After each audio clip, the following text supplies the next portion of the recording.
Ana, muito obrigado pelo convite, obrigado pela presença de todos vocês e que nós, então, juntos, abraçados, possamos fazer algumas reflexões, um breve estudo sobre esse tema que é tão importante e tão bonito, Celina, que você propôs, não é?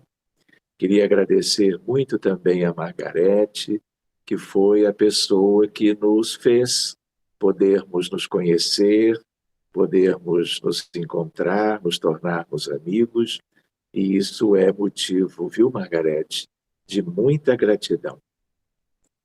Eu queria dizer aos amigos, né, eu nasci no Rio Grande do Sul, em Porto Alegre, vim ainda de colo, no colo dos meus pais, para o Rio de Janeiro. Então, eu sou cariúcho, mas eu sou mais cariúcho agora, em função de ter estado muitas vezes e durante anos entre o Rio de Janeiro e a cidade de Porto Alegre. Eu, desde que me perguntavam o que eu gostaria de ser quando eu crescesse, eu devia ter uns 5 anos, mais ou menos. Eu não sei de onde, mas eu nunca pensei diferente. E aí eu disse que eu queria ser médico, mas eu também me lembro que alguma outra vez alguém me perguntou a mesma coisa e eu disse que eu queria ser bombeiro ou pintor de paredes. Eu não me lembro quem que me inspirava naquela altura, mas é o que a minha memória me traz. Mas, enfim, eu fiz medicina na UFRJ, Rio de Janeiro, fiz residência aqui, voltei para Porto Alegre, fiz o mestrado em cardiologia na Federal do Rio Grande do Sul, e por algumas coisas bem interessantes para conversarmos outro dia, eu ainda na URGS comecei o curso de física, então eu acabei também buscando um outro estudo, não é? Uma outra ciência para conhecer melhor, como eu digo, conhecer melhor a natureza numa linguagem precisa, que é a linguagem matemática. Pois bem, voltei para o Rio de Janeiro e, como professor de medicina, eu estou trabalhando na prática, não é, com os atendimentos e dando aulas na Faculdade de Medicina Souza Marques e passei um período também na Federal do Rio de Janeiro. Enfim, eu também tive uma espécie de um privilégio, não há privilégio na lei, né, de Deus, mas por uma questão talvez de necessidade mesmo, né, eu nasci num lar espírita, meus pais eram espíritas antes que eu nascesse. Então eu sempre cresci escutando os postulados espíritas, os temas, não é, que nós necessitamos conhecer, que são os aspectos mais importantes da doutrina. E isso me ajudou muito, né? Porque eu fui me interessando por algumas áreas de trabalho, algumas áreas de estudo, especialmente a área mediúnica, e fui tendo também o privilégio de ter uma biblioteca que era dos meus pais. Então, qualquer obra espírita que eu pensasse, eles tinham, especialmente meu pai, que era uma pessoa muito interessada, né, nos conteúdos doutrinários, e há até uma ideia que, como nós somos amigos e já conhecidos há algum tempo, tudo indica que Francisco Thyssen, meu pai, havia sido Pierre Paul Didier, o livreiro de Kardec. Por isso que ele também, durante toda a sua vida, ele trabalhou procurando o departamento editorial da FEB e promovendo os livros de Kardec junto de toda a sua equipe. Enfim, o nosso tema hoje, né, a paz e a felicidade, a luz, ou segundo o Espiritismo, é um tema que merece as nossas considerações, reflexões, lembrando que eu que as pessoas, nós aqui no planeta Terra, somos aprendizes. Nós estamos buscando, não é, o conhecimento que nos permita a evolução espiritual. Nós estamos aqui para isto, né? Nós aprendemos com Allan Kardec e aprendemos com André Luiz, com Emmanuel, com Humberto de Campos, através da mediunidade extraordinária de Chico Xavier, sobre o que é este mundo, que mundo que é este, né? Eu sempre gosto de lembrar isto com os amigos, porque é sempre útil que nós nos situemos em relação a nós mesmos, não é? O máximo possível, mas tanto quanto em relação ao nosso mundo. Isto é autoconhecimento, no sentido de conhecermos a realidade, o que nos ajuda a fazermos uma ideia melhor a respeito de todo este conjunto de muitos espíritos encarnados e desencarnados que vivemos neste orbe que é o orbe terreno, né? Então, no livro que é de título Roteiro, Emmanuel traz a ideia, o capítulo chama-se O Grande Educandário, a ideia de que aqui é uma grande escola, pelo próprio título do capítulo, né? E é ali que ele vai nos dizendo que somos 20 bilhões de humanos. Hoje, então, nós temos mais ou menos 7,8 bilhões de encarnados, o que significaria, ao mesmo tempo, 12,2 bilhões de desencarnados. Esta é uma informação importante para nós, porque tudo que nós conhecermos sobre o mundo dos espíritos nos é útil em todos os sentidos, né? Então, ele é mais numeroso do ponto de vista da criatura humana, né, do que o próprio mundo físico na atualidade. Outra ideia é a ideia de que nós somos como que uma humanidade, como nós aprendemos em O Livro dos Espíritos, um mundo de provas e de expiações. Um mundo que é também como que um hospital. Os grandes espíritos, quando reencarnam, os espíritos superiores, os espíritos de primeira ordem, não é? Em meio a uma grande maioria de espíritos de terceira ordem, né? Eles são missionários, eles vêm para nos ajudar, porque sabem das nossas fraquezas, das nossas imperfeições, da nossa ignorância em relação a tudo que mais importa conhecermos para adiantarmos a nossa condição como espíritos imortais, filhos de Deus, né? Então, eles não mediram e não medem, não medirão jamais esforços para estarem conosco. Mas, na verdade, este é um mundo bastante atrasado. Nós só vencemos a etapa de mundo primitivo. Mas vocês sabem que, se nós analisarmos a realidade atual, nós temos muitas regiões que ainda são regiões como que espaços extensos de mundo primitivo, em meio à nossa, vamos dizer, condição média de planeta de provas e expiações. Mas também temos algumas regiões onde o processo de mundo em regeneração também já se pode fazer notar. Por isso que, se nós pudéssemos pensar no nosso tema, não é? Paz e felicidade. Por que tantas dificuldades e por que esse tema, que talvez daqui a 50 mil anos nem coubesse tanto numa live, né? Ele é tão válido, ele é tão importante de se refletir, de se trabalhar. Porque, na verdade, né, nós somos um grande contingente de espíritos infelizes. e de espíritos que, ao contrário da paz, vêm exatamente estabelecendo conflitos e guerras ao longo de toda a sua história.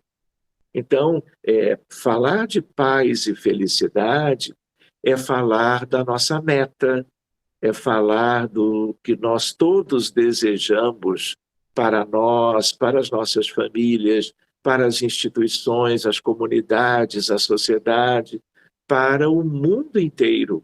Mas nós precisamos reconhecer que nós estamos ainda numa importante retaguarda no processo evolucionário das individualidades que são os espíritos, as almas humanas, claro, como também do ponto de vista coletivo. Eu, às vezes, lembro, né, nós temos mais ou menos 6.000 anos de história escrita na humanidade, desta humanidade.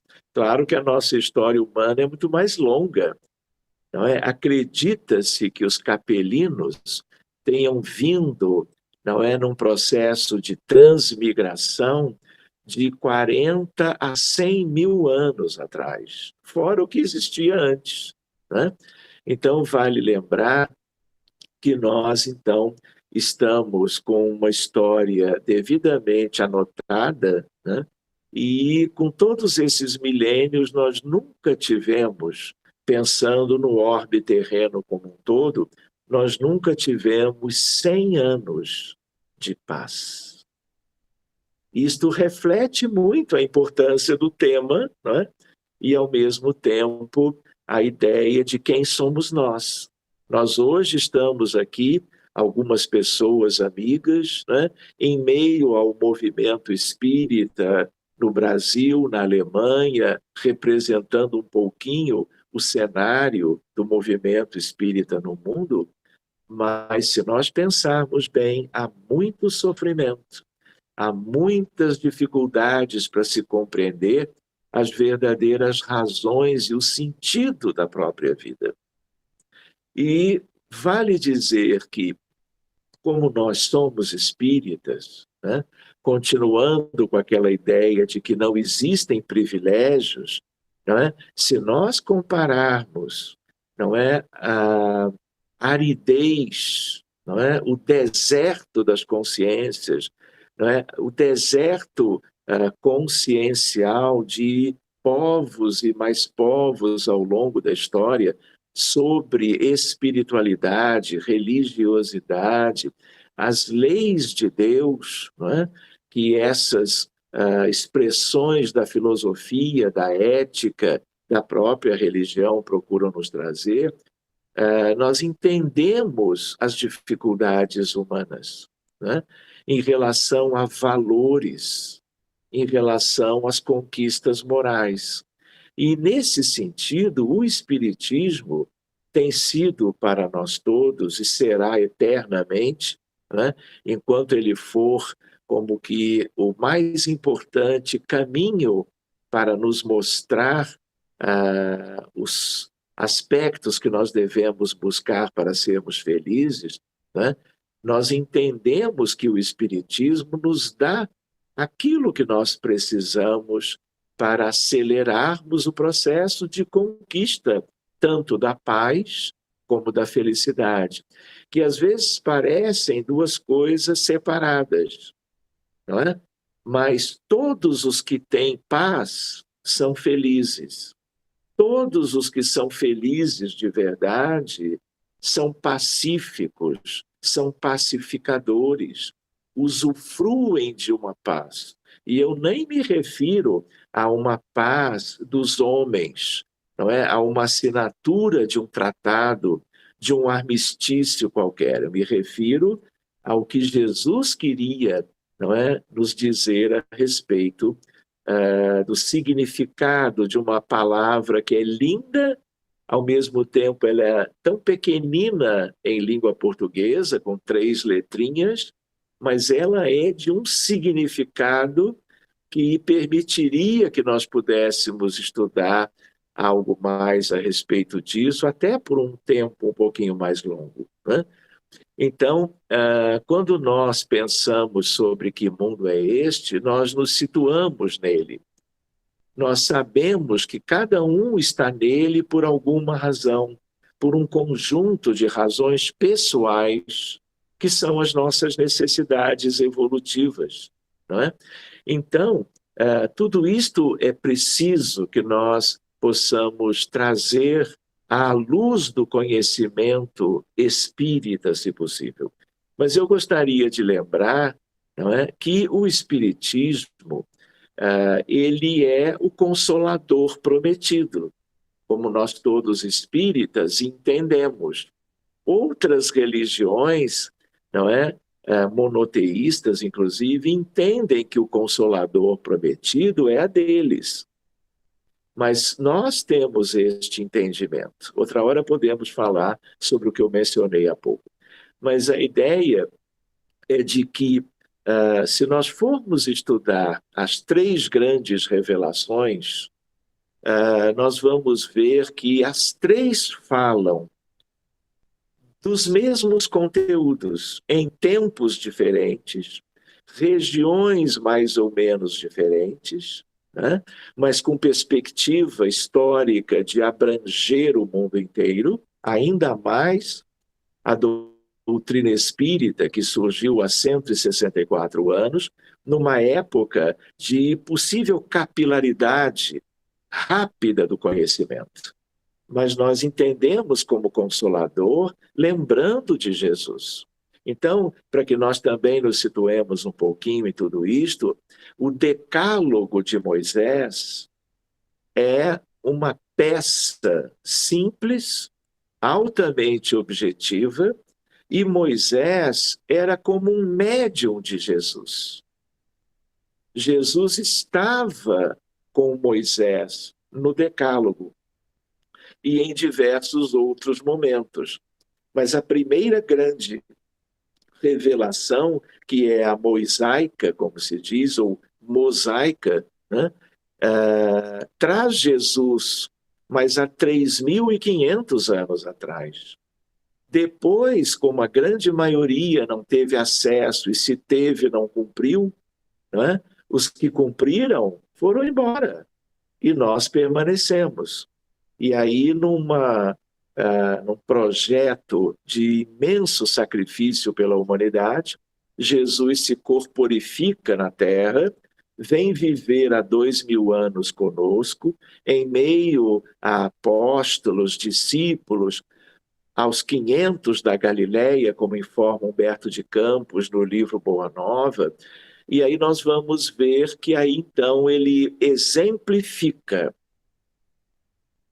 tudo que o universo divino desejaria trazer e trouxe através dele para esse grande conjunto de 20 bilhões de humanos.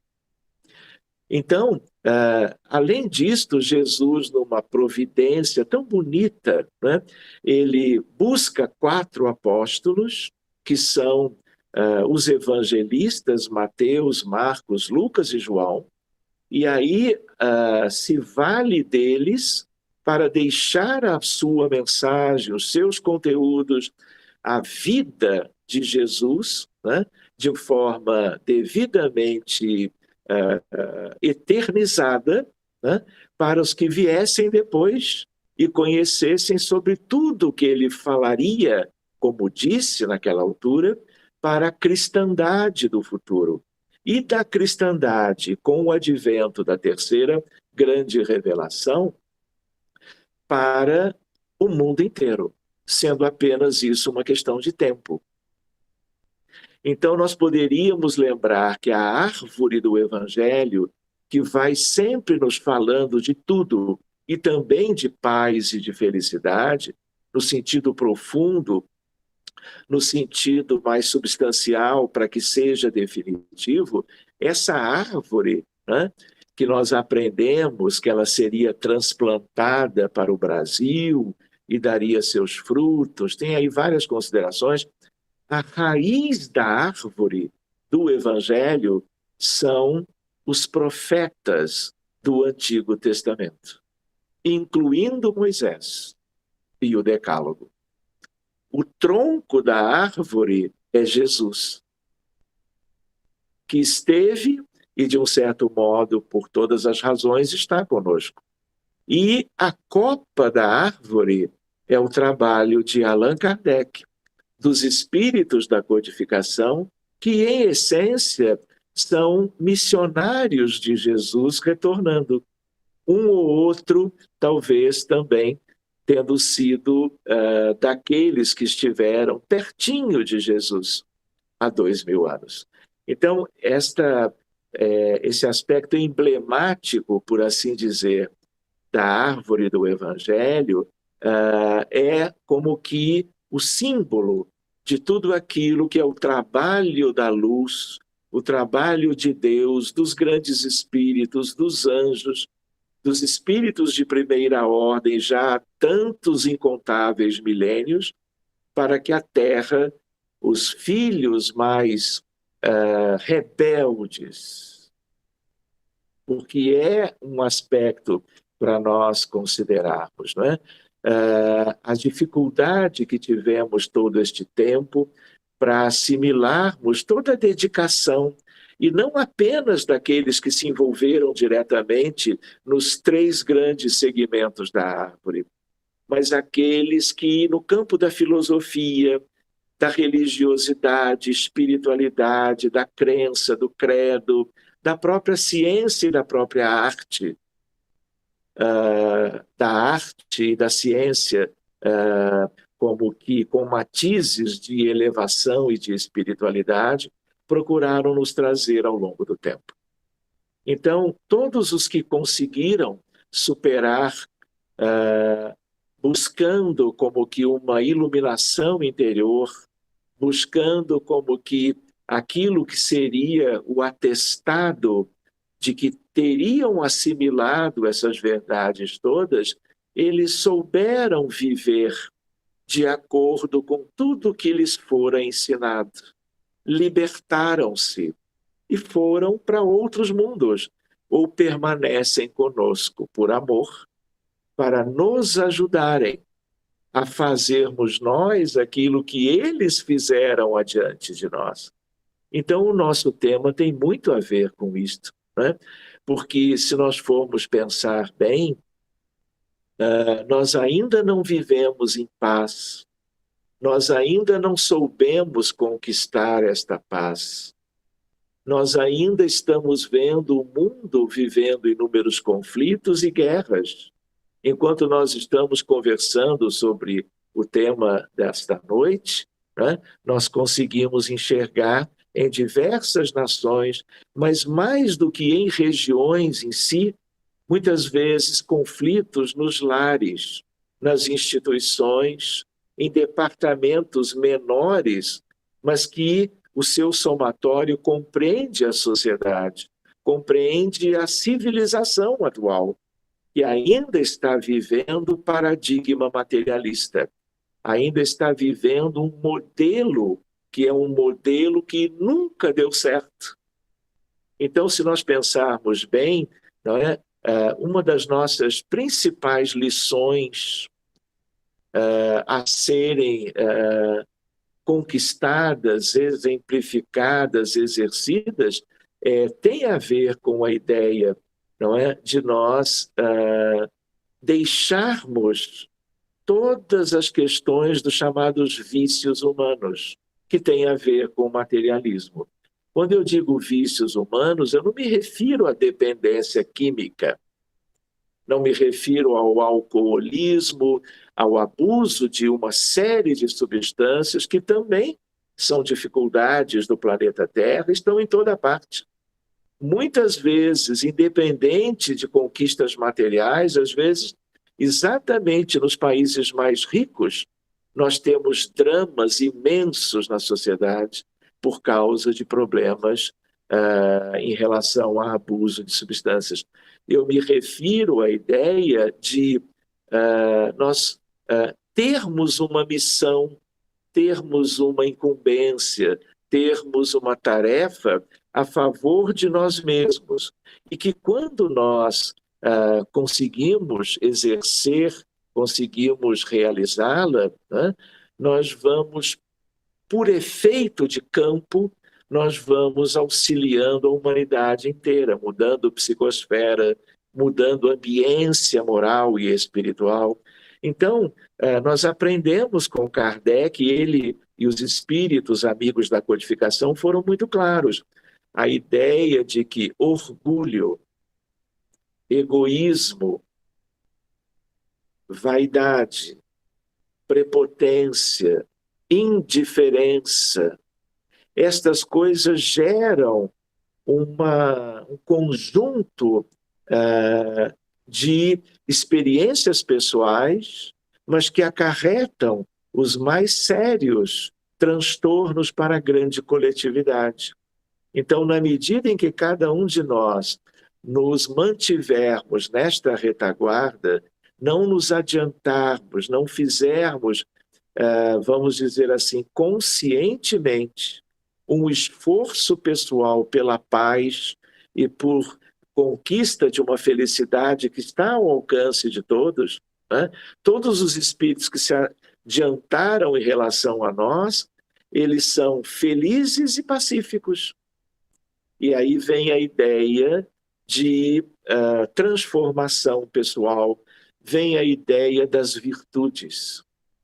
Então, hoje até em medicina, de uma maneira muito palpável, na beira do leito, no consultório, na enfermaria, até em leito de emergência e terapia intensiva, nós trabalhamos a gratidão, o perdão, a meditação, a compaixão, a autoavaliação, no sentido de nos vermos diante de um espelho, a prece intercessória, ou seja, tudo aquilo que Jesus mencionava, e além dele, os seus grandes missionários antes, durante e depois dele, continuam sendo como que o direcionamento, aquilo que nós temos que, de uma maneira consciente, buscar conquistar. Porque a felicidade vai advir disto. Nenhum espírito entra no reino de Deus que, mesmo que seja emblemático, que seja um simbolismo, na verdade, o reino de Deus, ele disse, não é deste mundo. O meu reino não é deste mundo, porque ele é de um mundo, de uma realidade, na amplidão cósmica do seu grau de liberdade para estar em qualquer lugar do universo, ao contrário de nós, que estamos assim necessitando, né, de renascermos e desencarnarmos, estarmos na matéria ou fora dela de maneira alternante, né? Mas sempre na Terra, sempre nessa verdadeira prisão. Nós vivemos a prisão do corpo, no corpo. E mesmo quando estamos desencarnados, não temos liberdade para visitarmos, para estarmos felizes em outros cenários da vida do universo. Todo ele divino também. Por quê? Porque somos ainda muito aprisionados a essas nossas condições muito mais viciosas do que virtuosas. Então, a paz é algo, como é a felicidade, né, que nós precisamos refletir. Um dia, nós todos vamos ver no Brasil, e já temos alguns projetos nesse sentido, que estão em andamento em vários estados do Brasil, uma pedagogia espírita, uma forma de lidar com as crianças no jardim de infância, no primeiro grau, no segundo grau, lidando com estas questões espirituais. Então, aquilo que nós, como espíritas, conhecemos como culto do Evangelho no lar, em que com crianças, jovens, adultos e idosos, nós podemos partilhar dessas questões, não é? Com a referência do livro O Evangelho segundo o Espiritismo, de Allan Kardec, Nós um dia estaremos vendo isto, né, em meio a toda a grande sociedade, porque nós precisamos do norte, porque nós somos desnorteados do ponto de vista médio da humanidade.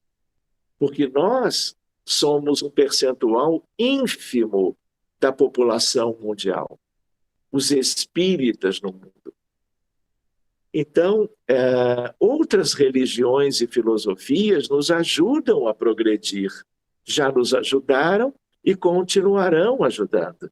Mas o Espiritismo tem algo que é como se nós estivéssemos diante de Jesus.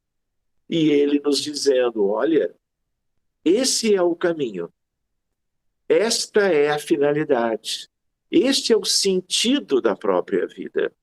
Não percam mais tempo. Vocês são os trabalhadores da 11ª hora, da última hora. E quando ele dizia isto, se nós procurarmos refletir um pouco, ele não estava apenas nos convidando a um trabalho em prol da sociedade, de divulgação do evangelho que ele veio nos trazer, a partir da sua vivência e da sua prédica, dos seus ensinamentos diretamente. Ele vinha nos dizer que nós pudéssemos incorporar tudo aquilo, para que aquilo estivesse dentro de nós. Então, a 11ª hora também tem sentido. Olha, não é o trabalho de Jesus.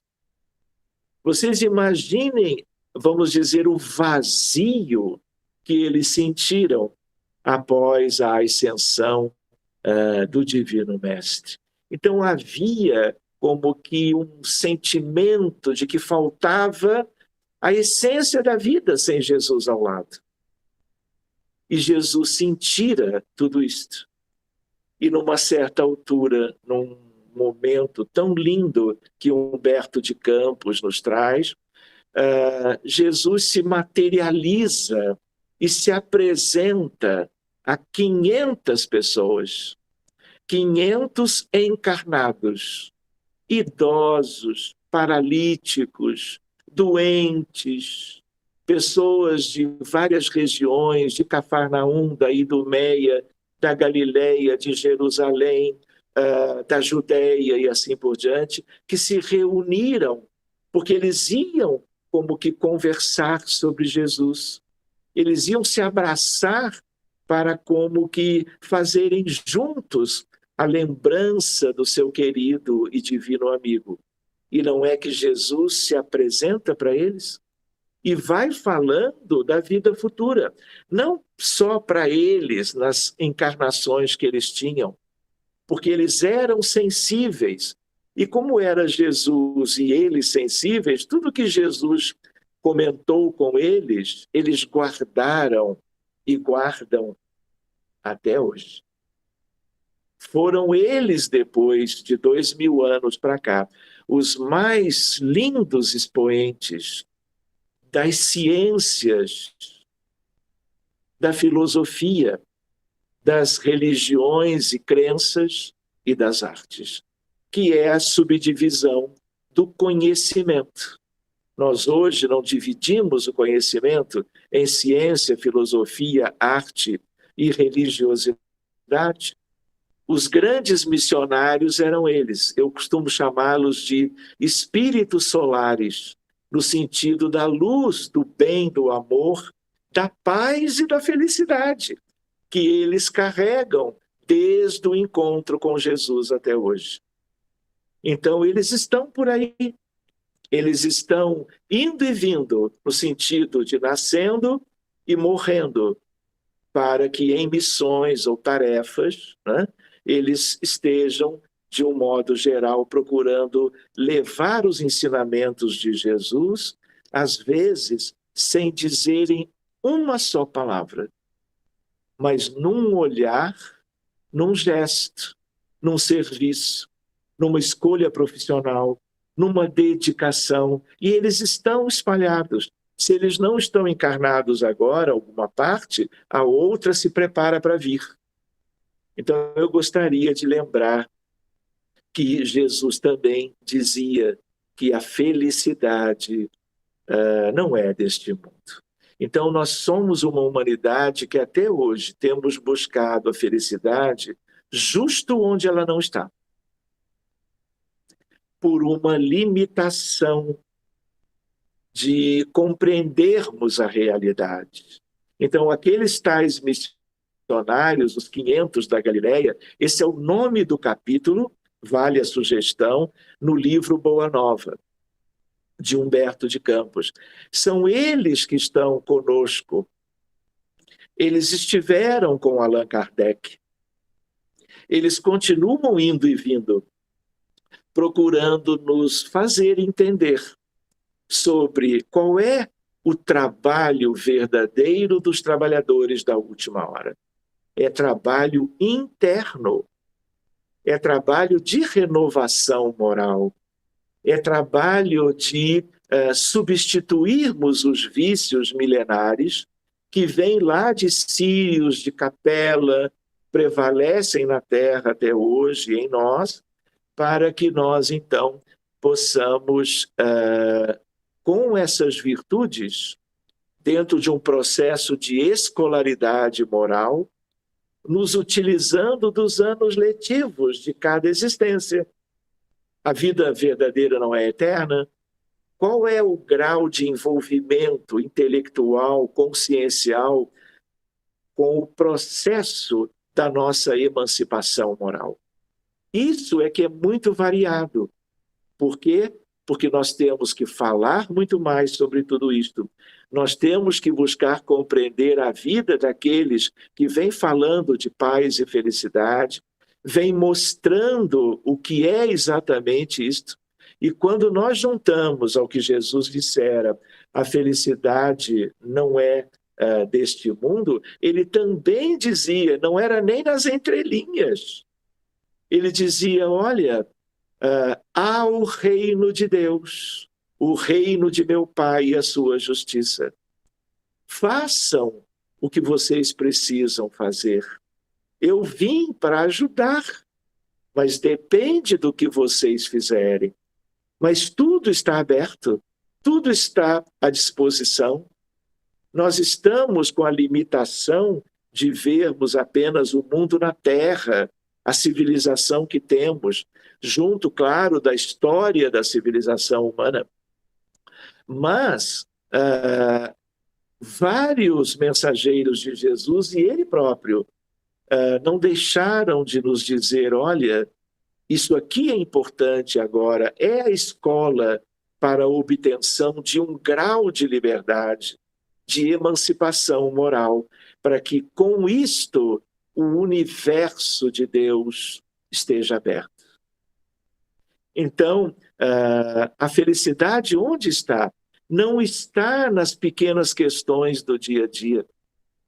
Não está nas nossas ambições em busca disto, daquilo outro, não é? De títulos honoríficos, de conhecimento científico, a não ser que eu aplique a bem da sociedade e com o devido despojamento, o devido desinteresse. É claro que a ciência, o conhecimento, é dos pilares da evolução da civilização, né? Mas se eu buscar o conhecimento meramente por ele, já é alguma coisa. Mas se eu faço aquilo buscando que todos reflitam junto comigo a respeito, eu vou ser colaborativo para o bem das outras pessoas. E virá a minha felicidade. É uma felicidade cheia de hormônio do amor. E isso gera a hormonização desse amor para todos, até para os que estão meramente como testemunhos. Então, valeria a pena nós nos lembrarmos, né? Francisco de Assis, numa determinada altura, ele diz algo do tipo, ele diz, né, nós precisamos amar tudo aquilo que nós pusemos os olhos. Vejam isto. É uma questão completamente diferente do nosso modelo atual. Para nós, amor é muitas vezes mais apego, conforto moral, estreito, muitas vezes, contido. Não é? Então, quando ele diz em tudo aquilo, ele não diz em todas as pessoas.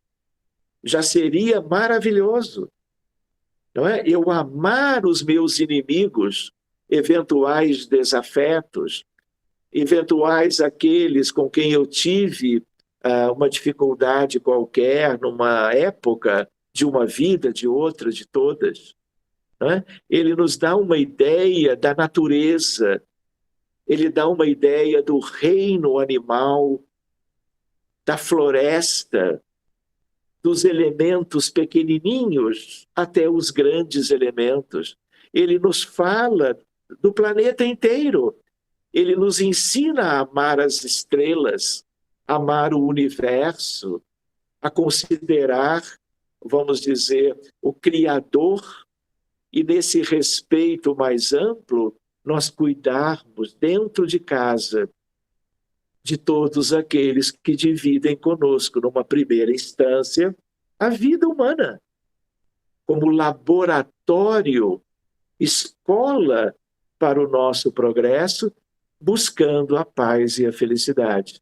Se eu não ajudo a promover a paz como pai, como filho, como irmão, como avô, avó, não é? Ou para além dos laços da consanguinidade, ampliando logo isso para a parentela espiritual, para a ideia da constelação familiar, que hoje, no meu entendimento, pode ser ainda algo com certas limitações. Mas por que eu não entendo de uma vez a parentela espiritual de todo o rebanho? Todas as vidas importam. Então, é preciso que nós lembremos de Francisco de Assis, lembremos de Mahatma Gandhi. Paupérrimo, deu a vida para que a Índia se libertasse da Inglaterra. Através da paz, nós estamos falando da paz, né? Tentando lembrar algumas questões, né? E lembramos de Gandhi.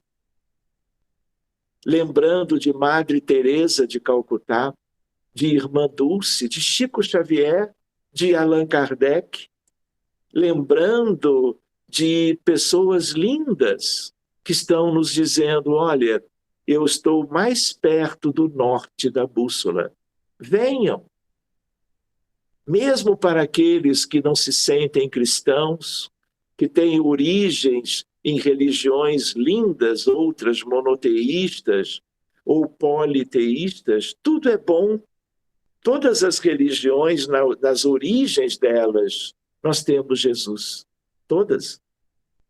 E Jesus, como disse Emmanuel no livro A Caminho da Luz, há 4,5 bilhões de anos, quando a Terra se resfriava, no período da formação do Sistema Solar, ele já era crístico, que é o mais alto grau da hierarquia dos espíritos.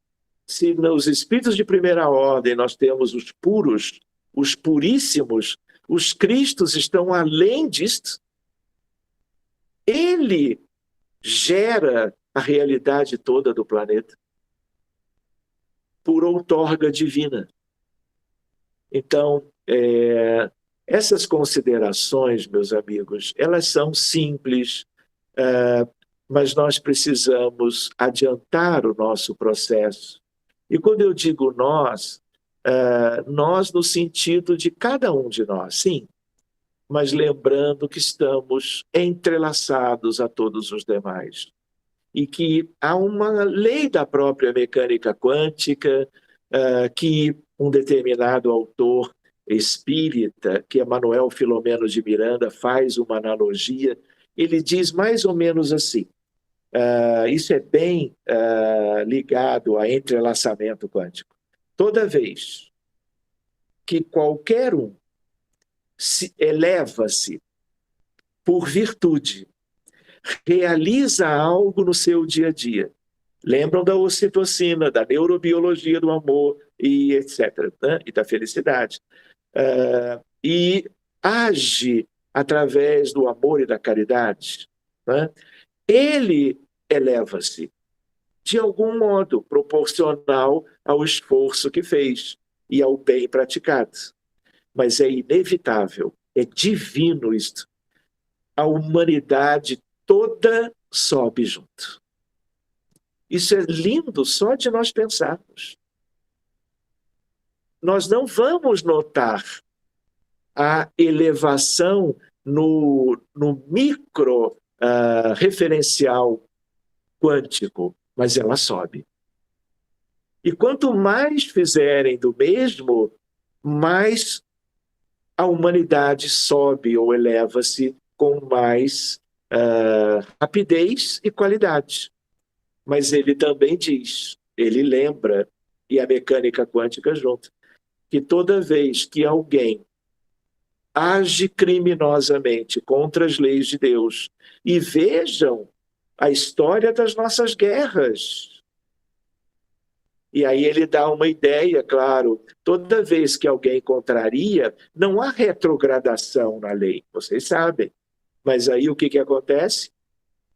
O perispírito se torna mais denso.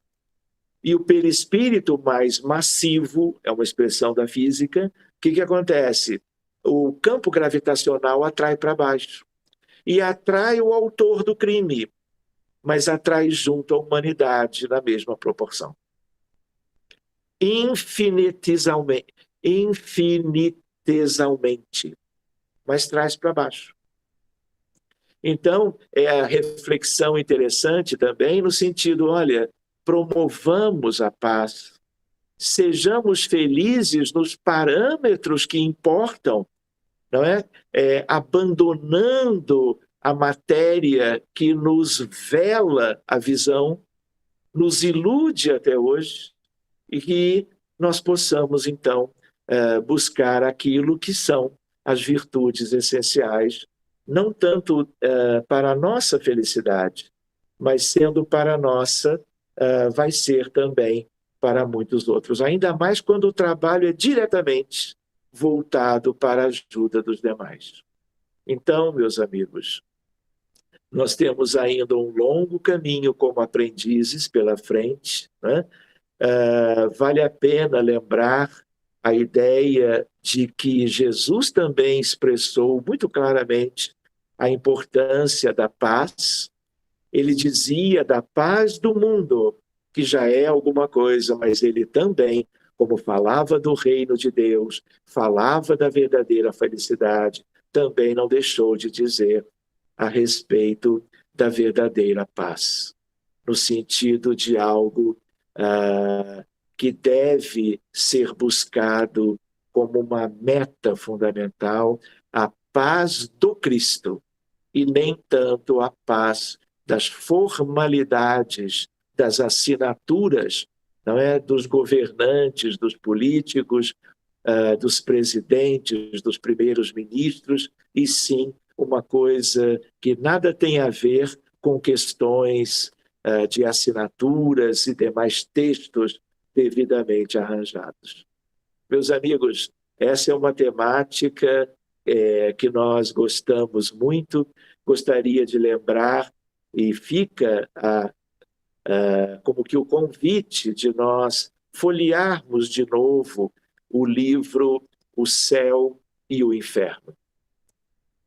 A ideia, né, de 1865, nós tivemos o Livro dos Espíritos, depois o Livro dos Médiuns, depois o Evangelho segundo o Espiritismo, depois o Céu e o Inferno, e, por último, 1868, o livro A Gênese, né? Obras póstumas, portanto, é depois da desencarnação de Allan Kardec, em 31 de março de 1869.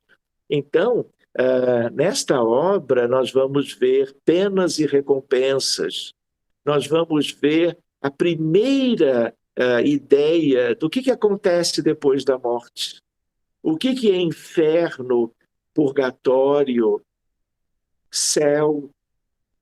O que são aquelas almas como nós, seres humanos, que não tendo cumprido a verdadeira finalidade em vida, né, vamos viver numa grande dificuldade do outro lado? Há um livro febiano que eu gosto de referenciar, que foi publicado mais recentemente, já está numa nova capa, numa nova edição, As Sete Esferas da Terra. E nas reuniões mediúnicas, Mário Frigueri, nas reuniões mediúnicas há décadas, não é? Aqueles que estão trabalhando nessa seara vão conhecendo, não é, a dor e o sofrimento da estagnação espiritual. O que é verdadeiramente a falta de paz, o que é a infelicidade moral por causa de mais vícios e menos virtudes.